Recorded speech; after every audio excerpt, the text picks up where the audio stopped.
Assalamualaikum warahmatullahi wabarakatuh. Selamat pagi, salam sejahtera untuk kita semuanya.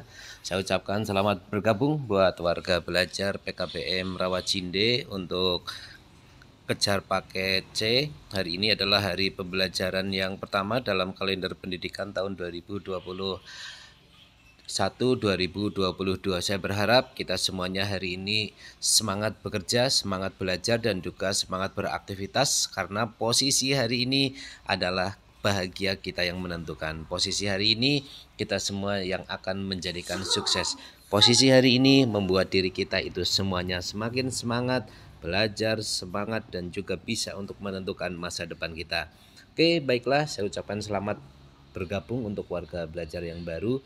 Di sini kita mulai pembelajaran yang online mengenai PPKN atau PPKN, dengan materi nanti yang akan saya sajikan adalah etika roda pemerintah. Bagi warga belajar semuanya, nanti setelah menyimak video ini langsung saja nanti untuk absen masing-masing. Berarti bagi yang sudah hadir nanti langsung absen satu persatu dengan nama lengkap, kemudian diisi hadir. Itu sebagai bentuk hari ini mengikuti pembelajaran di PKBM Rawajinde. Baiklah, materi yang disampaikan kali ini adalah etika roda pemerintahan, pendidikan Pancasila dan kewarganegaraan PPKN paket C setara SMP dan juga SMA.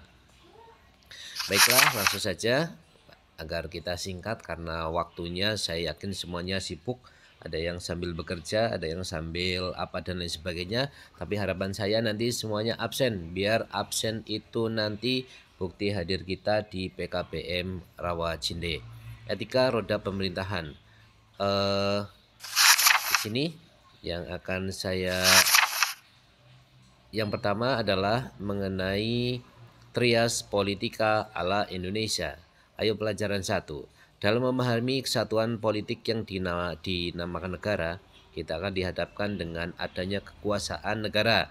Siapakah pemegang kekuasaan negara itu? Trias politika beranggapan bahwa kekuasaan negara terdiri atas 3 kekuasaan. Pertama, kekuasaan legislatif atau kekuasaan membuat undang-undang. Yang kedua, kekuasaan eksekutif atau kekuasaan melaksanakan undang-undang. Ketiga adalah kekuasaan yudikatif, kekuasaan mengadili atas pelanggaran undang-undang. Apakah sama antara trias politika dan pembagian kekuasaan negara? Apakah sistem pembagian kekuasaan negara itu, bagaimana nilai-nilai Pancasila itu diterapkan dalam sistem pembagian kekuasaan negara? Apakah kalian mengetahui apakah nilai-nilai Pancasila itu? Untuk menjawab beberapa pertanyaan tersebut, kalian dapat membaca uraian berikut. Undang-Undang Negara Republik Indonesia tahun 1945, hasil perubahan pertama sampai dengan keempat.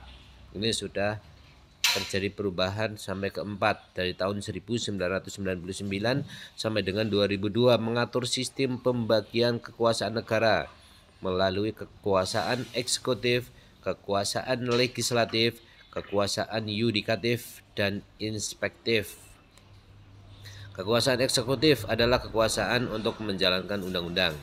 Legislatif, kekuasaan untuk membentuk undang-undang. Yudikatif adalah kekuasaan untuk mengadili para pelanggar undang-undang.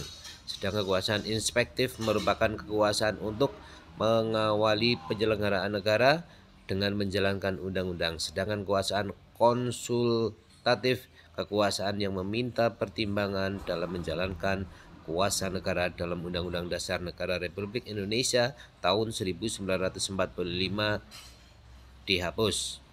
Apabila dibandingkan dengan teori trias politika yang menekan pada pemisahan kekuasaan legislatif, eksekutif, dan yudikatif, maka negara Republik Indonesia tidak secara murni mengatur teori tersebut.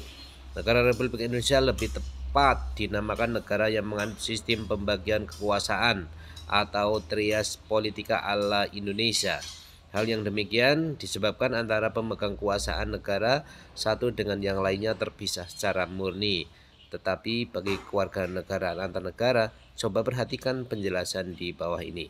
Kekuasaan eksekutif didelegasikan kepada presiden sebagaimana diatur pasal 4 ayat 1 Undang-Undang Dasar Negara Republik Indonesia tahun 1945 bahwa Presiden Indonesia memegang kekuasaan pemerintah menurut Undang-Undang Dasar. Kekuasaan legislatif didelegasikan kepada Presiden dan Dewan Perwakilan Rakyat, serta dalam hal otonom daerah dapat melibatkan Dewan Perwakilan Daerah. Ini pasal 5 ayat 1, pasal 20 dan pasal 22 di Undang-Undang Dasar Negara Republik Indonesia tahun 1945. Kekuasaan yudikatif didelegasikan kepada Mahkamah Agung dan Mahkamah Konstitusi pasal 24 ayat 2 Undang-Undang Dasar Negara Republik Indonesia. Kekuasaan inspektif didelegasikan kepada Dewan Perwakilan Rakyat. Secara garis besar itu diharapkan kita semuanya itu bisa memahami tentang sistem negara di Indonesia. Silakan untuk dibaca halaman 1 sampai halaman 10 nanti, ditelaah dengan baik-baik, diambil kesimpulan, kemudian diambil biar kita posisinya betul-betul paham tentang kehidupan bernegara Republik Indonesia. Untuk materi hari ini halaman 1 sampai halaman 10, dimana ayo semuanya berlatih membuat tulisan singkat tentang praktek nilai-nilai Pancasila dalam pembagian kekuasaan negara Republik Indonesia sesuai dengan pemahaman sendiri. Yang kedua, kertas folio atau WhatsApp atau email. Yang ketiga, langkah-langkah, bacalah kembali materi unit 1 Trias Politika ala Indonesia. Buatlah tulisan tentang praktek nilai-nilai Pancasila dalam pembagian kekuasaan negara Republik Indonesia sesuai dengan pemahaman sendiri. Tuliskan di kertas folio atau WhatsApp atau email, kirimkan tulisan kepada tutor untuk dinilai. Untuk standar kompetensi sikap spiritual dan sikap sosial. Jadi itu tadi materinya, nanti silakan untuk dilakukan pembacaan secara detail oleh masing-masing warga belajar. Kita baru belajar sampai halaman 10. Jadi nanti untuk disikapi sambil bekerja, sambil santai, bisa dikerjakan malam hari, karena saya paham yang namanya PKBM itu tidak bisa setiap hari untuk bertatap muka, tetapi minimal sudah ada materi pembelajaran untuk dipelajari buat kita semuanya. Selamat kerja, selamat belajar, penuh dengan semangat, dan kita gapai raih kita masing-masing dan tunjukkan bahwa kita adalah orang yang hebat, bisa sukses dalam bekerja dan sukses dengan sekolah kita juga. Demikian dari saya. Assalamualaikum warahmatullahi wabarakatuh.